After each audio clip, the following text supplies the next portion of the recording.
नमस्कार, किसान समाचार में आपका स्वागत है। मैं हूं रेशमा आपके साथ। आइए नजर डालते हैं इस वक्त की हेडलाइंस पर। किसान आंदोलन के चलते दिल्ली के टीकरी बॉर्डर पर लोगों की बढ़ी परेशानियां, वाहनों की आवाजाही रुकने से ठप पड़ी है लॉजिस्टिक गतिविधियां। ट्रांसपोर्टर, व्यापारी और स्थानीय नागरिकों ने किसानों से किया आंदोलन वापस लेने की अपील।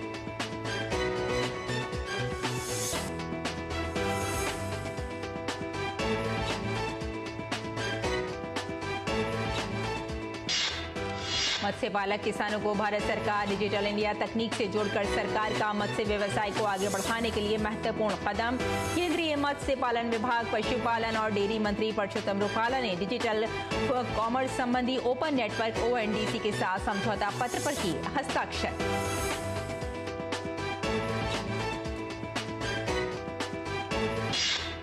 दिल्ली NCR के कई इलाकों में बारिश से बदले मौसम के मिजाज। जम्मू कश्मीर में बारिश और बर्फबारी के कारण प्रमुख सड़क मार्ग बाधित। हिमाचल और लद्दाख के कई हिस्सों में हुई बर्फबारी।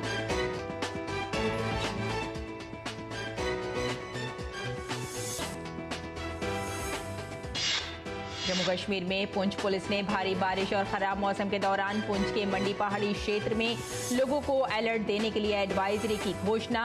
पुलिस ने इलाके के लोगों को माइकिंग के जरिए किया सतर्क।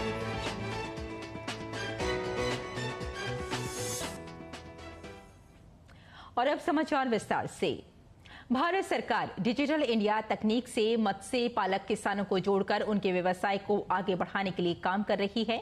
इसी क्रम में पालन विभाग ने केंद्रीय मत्स्य पालन, पशुपालन और डेयरी मंत्री परषोत्तम रुपाला की मौजूदगी में डिजिटल कॉमर्स संबंधी ओपन नेटवर्क ONDC के साथ समझौता पत्र पर हस्ताक्षर किए हैं।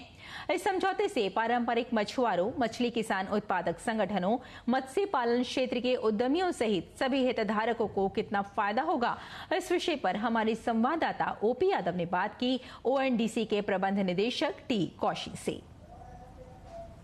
प्रधानमंत्री नरेंद्र मोदी की सख्त पहल से मत्स्य मंत्रालय के जरिए ONDC के साथ एक MOU हुआ है। उसी के जरिए न केवल मत्स्य से जुड़े उत्पादों का अंतर्राष्ट्रीय स्तर पर रोजगार, व्यापार और कारोबार बढ़ेगा, बल्कि डिजिटल इंडिया के जरिए किसानों की तरक्की भी होगी। अभी इसी विषय पर बात करने के लिए हमारे साथ ONDC के MD मौजूद है। आइए बात करते हैं। सर, प्रधानमंत्री डिजिटल इंडिया को बढ़ावा देते हैं। मत्स्य क्षेत्र में डिजिटल तकनीक का बढ़ावा देने में काफ़ी जरूरत थी और आपने इसकी शुरुआत की है, मंत्रालय से MOU हुआ। ये क्या है MOU? आपको मालूम होगा ONDC क्या है? ONDC इसलिए बनाए हैं, हमारा हिंदुस्तान का सर छोटा व्यापारी को डिजिटल मार्केट में उसका बिजनेस करने का मदद करना है। अभी इसलिए हम हर मिनिस्ट्रियों के साथ ऐसा एफर्ट कर रहा हूँ, क्योंकि उसका साथ जो व्यापारियों है या फिशरमैन है, फार्मर है, सबको मदद करना है। सो आज हमने फिशरीज मिनिस्ट्री के साथ ऐसे MOU साइन किया। क्यों? क्योंकि हम मिनिस्ट्री और ONDC इकट्ठा करके ये फिशरमैन और फिशरी बेस्ड इंडस्ट्री को ONDC का लेवरेज करने का मदद करना चाहता हूँ। पहले उसके लिए पहले ये फिशरमैन को सिस्टम में ऑनबोर्ड करेगा और उसका कैटलॉग बनाने के लिए उसका मदद करेगा। उसका डिजिटल मार्केटिंग कैसे करना का उसका सिखाएगा।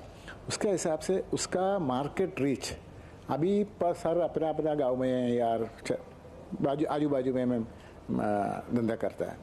सो ये बिजनेस आगे बढ़ाने के लिए, ज़्यादा कंज्यूमर के मिलवाने के लिए ये हेल्प हो जाएगा। और इसका क्वालिटी सर्टिफिकेशन जब तो आएगा, उसका प्रोडक्ट को अक्रॉस द कंट्री, अभी बाद में इवन अक्रॉस दूसरे आउटसाइड कंट्री का भी चांस मिलेगा।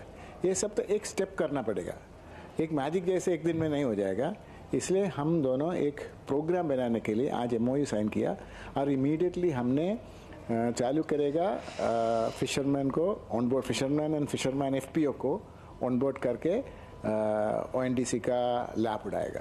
कोई किसान, कोई मछुआरा समुदाय से जुड़ा व्यक्ति ONDC से जुड़ के अपना काम करना चाहे, उसको क्या क्या रिक्वायरमेंट है और तकनीकी रूप से उसको कौन कौन सी चीज़ों की ज़रूरत है?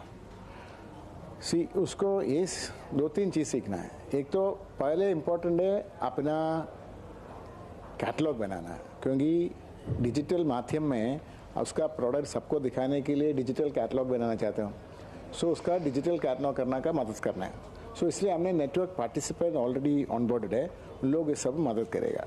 उसके साथ उसको सिखाना पड़ेगा कैसे डॉक्यूमेंटेशन करना, क्योंकि उसका सामान इधर उधर है ना, दूर दूर तक जाना है। सो पूरा डॉक्यूमेंटेशन का ट्रेनिंग होना मांगता है। और तीसरा है उसका कैटलॉग जब तो ऑनलाइन में आएगा, उसका जब तो ऑर्डर मिलेगा उसको ऑर्डर देखना चाहता है। छोटा व्यापारी है तो मोबाइल से कर सकता है, और थोड़ा बड़ा फिशरमैन है, फिशरमैन एसोसिएशन FPO वगैरह होते हैं, उसका कंप्यूटर होना चाहिए और इंटरनेट कनेक्शन चाहिए। तो ज़्यादा बड़ा इंफ्रास्ट्रक्चर जरूरी नहीं है, इसलिए FPO लोग अपना कंप्यूटर और इंटरनेट कनेक्शन से अपना फिशरमैन को मदद करेगा। तो ये थे ONDC के प्रबंध निदेशक टी कौशिक, जिनका मानना है कि पशुपालन, मत्स्य पालन और डेयरी मंत्रालय से संबद्ध मत्स्य मंत्रालय से उन्होंने MOU किया है, जिसके जरिए न केवल मछुआरा समुदाय के उत्पादों को रोजगार, व्यापार और कारोबार मिलेगा, बल्कि उनकी आर्थिक तरक्की के डिजिटल तरीके से विकल्प भी खुलेंगे। मेरे सहयोगी कैमरामैन विनय तिवारी के साथ मैं OP Yadav, DD news, Delhi. किसान आंदोलन के चलते दिल्ली के टीकरी बॉर्डर पर आने जाने वाले लोगों को जहां खासी परेशानियों का सामना करना पड़ रहा है, वहीं वाहनों की आवाजाही रुकने से लॉजिस्टिक गतिविधियां भी ठप पड़ी हैं। ट्रांसपोर्टर, व्यापारी व स्थानीय नागरिकों ने DD न्यूज से बात करते हुए किसानों से आंदोलन वापस लेने की अपील की है। इन लोगों का कहना है कि जब केंद्र सरकार ने किसानों को अधिकांश जायज मांगे मान ली हैं, तो उन्हें बेवजह धरना प्रदर्शन नहीं करना चाहिए। इस विषय पर हमारे संवाददाता OP यादव ने बात की स्थानीय नागरिकों और व्यापारियों से। अभी हम मौजूद है दिल्ली के टीकरी बॉर्डर पर। किसान आंदोलन के चलते यहाँ पर पुलिस ने बैरिकेडिंग कर रखी है, सुरक्षा की चाक चौबंद व्यवस्था की गई है। मेरे सामने जो ये गाड़ी देख रहे हैं, इसमें भी पुलिस के जवान तैनात है, जो किसी भी तरह की आपात स्थिति से निपटने के लिए यहाँ पे मुस्तैद किए गए हैं। मेरे साथ कुछ लोग भी आए हुए हैं, स्थानीय नागरिक है, जिनसे आइए बात करते हैं। क्या कहना चाहेंगे, यहाँ जो रास्ता बाधित हो रहा है किसानों की वजह से? वो तकलीफ हो रहा है, बहुत परेशानी हो रही है इस काम में। आप क्या कहना चाहेंगे, यहाँ जो किसानों ने रास्ता रोक रखा? हमारा बिजनेस भी ठप हो रहा है, यहाँ पे गाड़ियाँ खड़ी है हमारी, कई दिन से यहीं खड़ी हुई हैं। अब इनकी मांगे मान ली तो इन्हें हट जाना चाहिए, यहाँ से खोल देना चाहिए। सरकार ने इनकी अधिकांश मांगों पर सहमति जता दी। लगभग जितनी इनकी मांगे थी मान ली हैं, लेकिन अब भी अगर ऐसा करेंगे तो वो गलत है, ऐसा नहीं करना चाहिए। तो आप किसानों को क्या सलाह देंगे? किसानों को यही सलाह देंगे, अपने घर पे जाओ, अपनी खेती बाड़ी करो। ये अपना देश है, अपने देश को नुकसान नहीं पहुंचाना चाहिए। कितना नुकसान हो रहा है, कितनी दिक्कत हो रही है यहाँ लोगों को? बहादुरगढ़ में इंडस्ट्रियल में करीब 500 करोड़ रुपए का माल रुका हुआ है ट्रांसपोर्टेशन के बगैर, तो नुकसान तो बहुत है।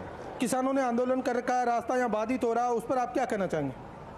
भाई मैं तो यही बोलूँगा कि भाई जो सरकार ने इनकी मांग मान ली है, तो इन्होंने अब अपना ये धरना ख़त्म कर देना चाहिए था। और जो पब्लिक परेशान हो रही है उनके बारे में भी सोचे। क्या किसानों ने अच्छा नहीं करा जी, ये रास्ता रोकिए जी, हमको परेशानी हो रही है जी आने जाने की। दिक्कत तो है ये सबसे ज़्यादा आंदोलन में क्या कर सकते हैं हम लोग की तो ड्यूटी है, प्राइवेट नौकरी है, करना ही है। पब्लिक को परेशानी है जी। अभी किसान आंदोलन चलेगा, देखो जी कब तक चलता है, जब तक चलेगा इसकी परेशानी झेलनी पड़ेगी। तो देखा आपने, स्थानीय नागरिकों का भी कहना है कि उनको यहाँ आने जाने में दिक्कत हो रही है और कई तरह के कारोबारी गतिविधियाँ रुक रही है। तो किसान आंदोलन के चलते ये जो दिक्कत हो रही है, इससे आमजन परेशान है, लेकिन सरकार की तरफ से पूरी एहतियात की गई है। CRPF, BSF और SSB के साथ महिला विंग की जो पुलिस की टुकड़ी है वो यहाँ तैनात की गई है और चाक चौबंद व्यवस्था के बीच पुलिस की पूरी मॉनिटरिंग है। मेरे पीछे जो टिकरी बॉर्डर पर मेट्रो स्टेशन है, इसको हालांकि चालू किया गया है और ये मेट्रो स्टेशन पर लोग सुचारू रूप से आ रहे हैं, जा रहे हैं और पुलिस की पूरी चाक चौबंद व्यवस्था है। लेकिन जो रोड का रास्ता है उसको आगे किसानों ने जाम कर रखा है, इस वजह से लोगों को आने जाने में दिक्कत हो रही है। साथ ही साथ जो यातायात के लिए वाहन है, लोडेड, हैवी लोडेड वाहन है और जो भी बिजनेस करने वाले लोग हैं, उनको यहाँ पर खासा परेशानी का सामना करना पड़ रहा है। और सभी लोगों का ये कहना है कि किसानों की अधिकांश मांगे सरकार ने जब मांग ली है तो इनको आंदोलन बेवजह नहीं करना चाहिए। मेरे सहयोगी कैमरामैन विश्व बंधु के साथ में OP यादव, DD न्यूज, टिकरी बॉर्डर। और राष्ट्रीय राजधानी दिल्ली के कुछ हिस्सों में बीती रात बारिश हुई है। मौसम विभाग ने पंजाब, हरियाणा, चंडीगढ़, दिल्ली, पश्चिमी उत्तर प्रदेश और राजस्थान के कुछ स्थानों पर हल्की से मध्यम वर्षा होने का अनुमान जताया है। वहीं हिमाचल प्रदेश और लद्दाख के कई हिस्सों में ताजा हिमपात हुआ है। लद्दाख में द्रास और हिमाचल प्रदेश के लाहौल स्पीति में बर्फबारी हुई है। केंद्र शासित प्रदेश जम्मू कश्मीर में हुई बारिश और बर्फबारी के कारण घाटी को देश के अन्य हिस्सों से जोड़ने वाला प्रमुख सड़क मार्ग बंद हो गया। घाटी के ऊपरी इलाकों में मध्यम से भारी बर्फबारी हुई, जबकि मैदानी इलाकों में लगातार दूसरे दिन भी बारिश हो रही है।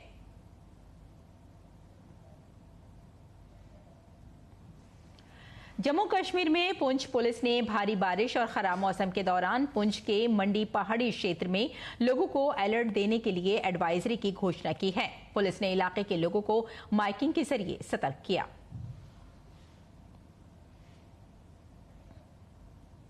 लद्दाख के कई हिस्सों में ताजा बर्फबारी के बाद स्थानीय लोगों और पर्यटकों के बीच खुशी का माहौल है और लोग बर्फबारी का जमकर लुत्फ उठा रहे हैं। करगिल का एक छोटा सा गांव द्रास बर्फ की सफेद चादर से ढका हुआ है। बर्फबारी से जहां स्थानीय लोगों को खुशी मिली है तो वहीं उन किसानों को राहत मिली है जो लंबे समय से शुष्क सर्दी से जूझ रहे थे। और आइए अब जान लेते हैं मंडी भाव के बारे में।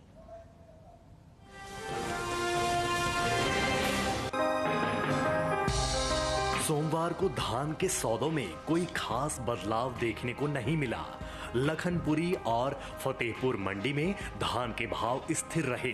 वहीं दाहोद और अलीगढ़ मंडी में इस दौरान धान के सौदों में नरमी के साथ कारोबार हुआ। आवक की बात करें तो इन दिनों ज्यादातर कृषि उपज मंडियों में धान की आवक सामान्य देखने को मिल रही है। एग मार्केट के मुताबिक देश के अलग अलग राज्यों की मंडियों में धान के भाव इस तरह रहे। छत्तीसगढ़ की लखनपुर मंडी में 17 फरवरी को धान का भाव रहा 2200 रुपए। 19 फरवरी को इसके भाव में कोई बदलाव देखने को नहीं मिला और भाव 2200 रुपए पर बना रहा।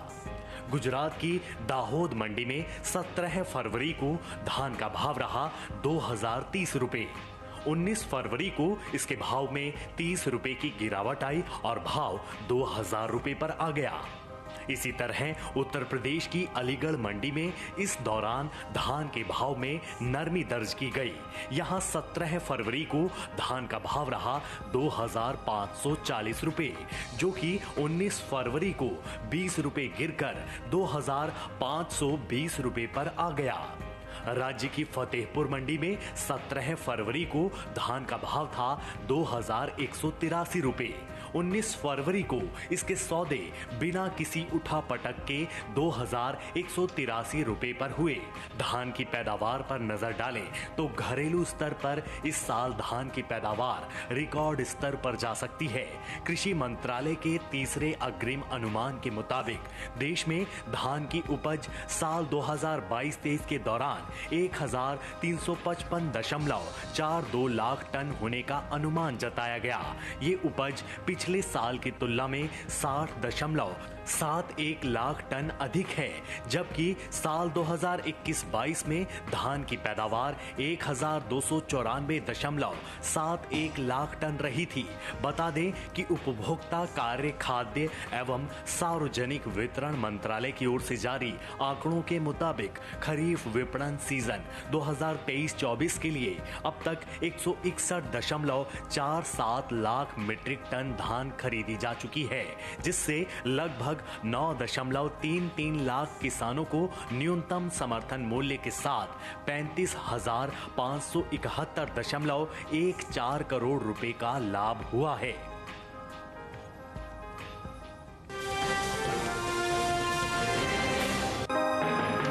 कृषि उपज मंडियों में मूंग की आवक सामान्य है। भाव की बात करें, सोमवार को राजकोट और अलीगढ़ मंडी में मूंग के सौदे मजबूती के साथ हुए।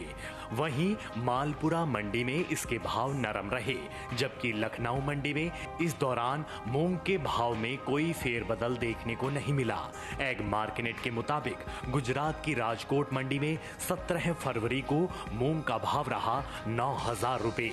19 फरवरी को इसके भाव में 300 रुपए की मजबूती आई और भाव 9300 रुपए प्रति क्विंटल पर पहुंच गया।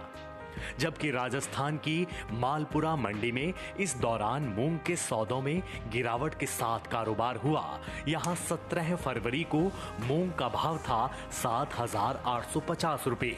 19 फरवरी को इसके सौदों में 25 रुपए की नरमी आई और भाव 7825 रुपए हो गया।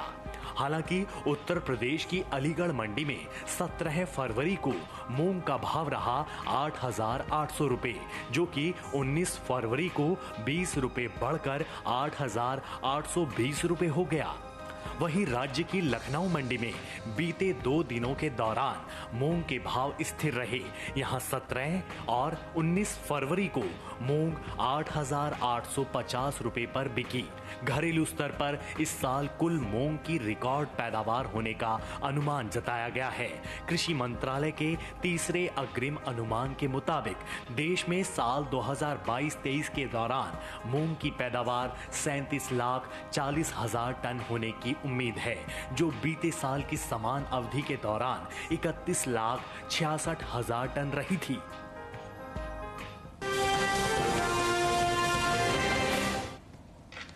और आइए अब जानते हैं कि किसान इस मौसम में कैसे रखें अपनी खेती का ख्याल।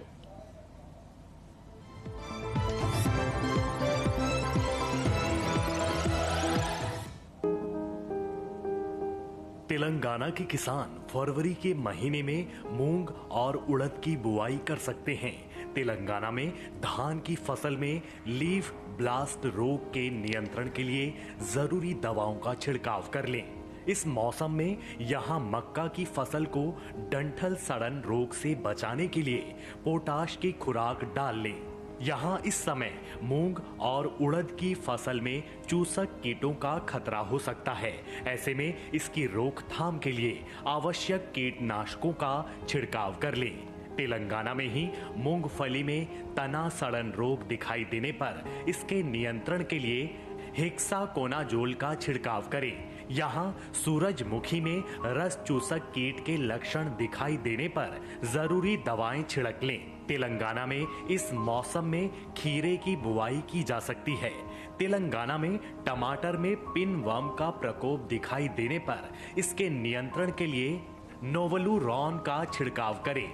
यहाँ के किसान मिर्च की पकी पौध की तुड़ाई कर लें। साथ ही मिर्च में थ्रिप्स के लक्षण दिखने पर जरूरी दवाओं का स्प्रे कर लें। यहाँ मिर्च में झुलसा रोग दिखने पर इसकी रोकथाम के लिए तेलंगाना के किसान प्रोपिकोनाजोल का छिड़काव कर लें। तेलंगाना में संतरे के बगीचों को मूंग माइट से बचाने के लिए जरूरी दवाएं छिड़क लें। तमिलनाडु के किसान मूंगफली में पत्ती धब्बा रोग की रोकथाम के लिए दवाओं का छिड़काव कर लें। तमिलनाडु के किसान बैंगन में फल छेदक कीट के नियंत्रण के लिए नीम के बीज की गिरी के अर्क का स्प्रे कर लें। तमिलनाडु में किसान तिल और गन्ने की बुआई के लिए खेत तैयार कर लें। तमिलनाडु में हल्दी की पकी फसलों की तुड़ाई की जा सकती है। यहाँ सांबा धान की पकी फसल की कटाई के बाद इसे धूप में सुखाकर अच्छे से भंडारित कर लें।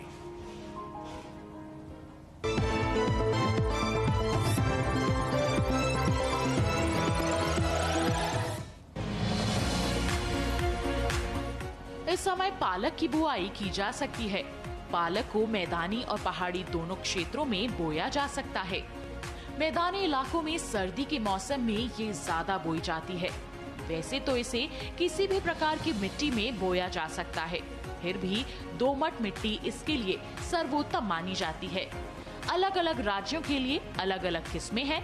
किसान वैज्ञानिकों से सलाह लेकर बीज का चुनाव कर सकते हैं। अच्छी नमी से बुआई करने पर तुरंत सिंचाई की जरूरत नहीं पड़ती।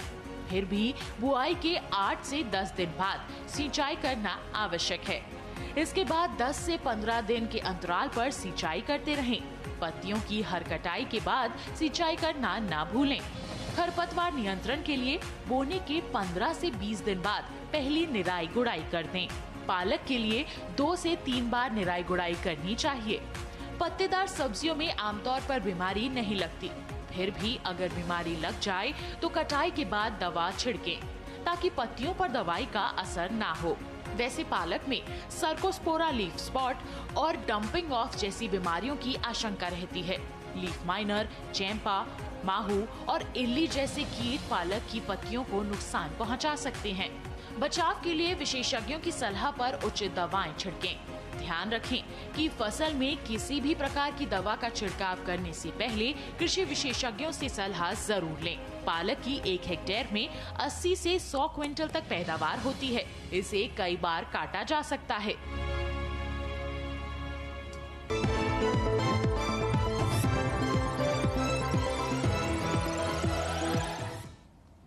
और खेती किसानी के साथ साथ आइए नजर डाल लेते हैं कुछ और महत्वपूर्ण खबरों पर। खास खबर में इंदिरा गांधी राष्ट्रीय मुक्त विश्वविद्यालय का 37वां दीक्षांत समारोह नई दिल्ली में मनाया गया। इस कार्यक्रम के मुख्य अतिथि के रूप में उपराष्ट्रपति जगदीप धनखड़ उपस्थित थे। कार्यक्रम में उपराष्ट्रपति ने भारत की बढ़ती आर्थिक स्थिति और भारत के बढ़ते यूपीआई लेन देन के बारे में विद्यार्थियों से बात की। असम की सीआईडी ने भारत जोड़ो न्याय यात्रा के दौरान सार्वजनिक संपत्ति को नष्ट करने के मामले में कांग्रेस नेता राहुल गांधी और अन्य पार्टी नेताओं को तलब किया है। सीआईडी ने कांग्रेस नेताओं को गुवाहाटी में सीआईडी पुलिस स्टेशन में पेश होने का आदेश दिया है। कांग्रेस नेता राहुल गांधी को सुल्तानपुर जिला न्यायालय से जमानत मिलने पर अधिवक्ता संतोष पांडे ने कहा, राहुल गांधी ने आज अदालत में आत्मसमर्पण कर दिया। उनकी जमानत याचिका पर सुनवाई होने के बाद उनकी जमानत मंजूर कर ली गई। केंद्रीय मंत्री अनुराग सिंह ठाकुर ने पश्चिम बंगाल में मीडिया की स्वतंत्रता पर हमले की निंदा की है, जहां संदेशखाली की भयावहता पर रिपोर्टिंग करने वाले एक टीवी पत्रकार को पश्चिम बंगाल पुलिस सोमवार देर शाम उठा ले गई। अनुराग सिंह ठाकुर ने कहा कि ये दुर्भाग्यपूर्ण है कि पत्रकारों को उस राज्य में महिलाओं के खिलाफ होने वाले अत्याचारों पर रिपोर्टिंग करने से रोका जा रहा है, जिसकी सीएम एक महिला है।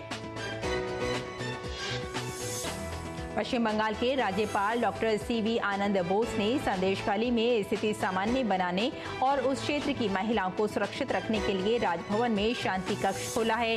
राज्यपाल ने कहा, अगर संदेशखाली की कोई भी महिला असुरक्षित महसूस करती है तो वे राजभवन में शांति कक्ष में रह सकती है। संदेशखाली में शाहजहां के बाद अब एक नया नाम हावड़ा जिले के पंचला शहर से शेख खलील अहमद का सामने आ रहा है, जिस पर अवैध रूप से जमीन हड़पने का आरोप है। तृणमूल कांग्रेस नेता शेख खलील अहमद के खिलाफ कल महिलाओं का एक बड़ा समूह सड़कों पर उतर आया।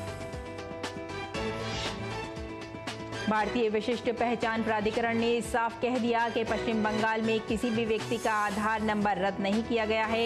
ये बयान पश्चिम बंगाल की मुख्यमंत्री ममता बनर्जी के आरोपों के बाद आया है, जिसमें उन्होंने कहा था कि केंद्र सरकार ने लोकसभा चुनाव से पहले राज्य में लोगों को विभिन्न सामाजिक कल्याण योजनाओं का लाभ लेने से रोकने के लिए उनके आधार कार्ड निष्क्रिय कर दिए हैं।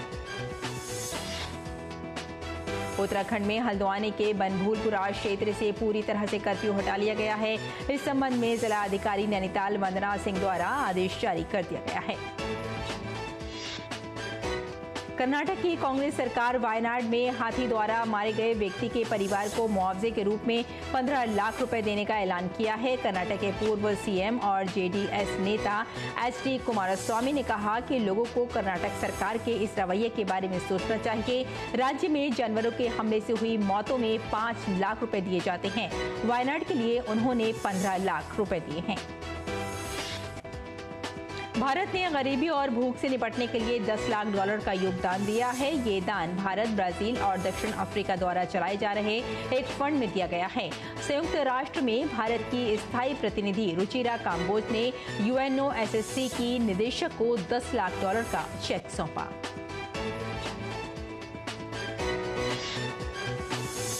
तो किसान समाचार में फिलहाल इतना ही। अनुमति दें। नमस्कार।